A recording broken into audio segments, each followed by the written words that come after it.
اوس تاسو بداوی چې دا خزي چې پخلې کوي او شنه لرګي وي او پوکی ور کوي او لوګي پکو پوزه کې نه نوځي کنه کټوای پخې یا روټای پخې قربان د شریعت نشه خزه معاف کړی دي چې که خزه روټای پخې روټای یا کټوای پخې او داغه پس پیګمو کې لوګي نه نواته نو روجه په نه ماتيږي ځکه هغه عذر دی یا د بازي خزه میړه چې دی د کلنکار بچي مالګه کم ده او مالګه زیاته ده مرچکه ده سي ده او پلانې ده او د بازي سړی بار ګیدړي کور کې خزو لزمري خاروس ټول سړی ګیدړان دي کخه اوس خزه زمري دي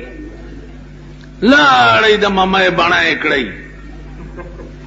اوس خزه بداسي سوري ګرځي لکاس په هغه زمانے لاړې وہی وہ دن گئے جو خلیل خان فاختہ اڑایا کرتے تھے اچھے خزو بستاو کم منلو هغه زمانے لاړې کلو کې غرونو کې باز سړیا ناړي دے مالګه کم زیاته باندې جګړه کوي اسلام دا اجازه تم کړي دے چې د ماخامي پټیم کې رو کټوای پخې خزا ناغه تلک سکلم په جبر وادي خو بیا به زر تو کی چې مالګه ته کم زیاته نشي سکلم ورته راوځي تاسو خیال راوړئ نو تکلیف مالا یطاق په اسلام کې نشتا کم شی چې ستا د وس نه بار دی هغه اسلام پتا ضروری کړي نه دی یو سړی د داسې بیمار شو 104 105 106 ټمپریچر دی او هغه ډاون کیږي نه به د دوايانو نه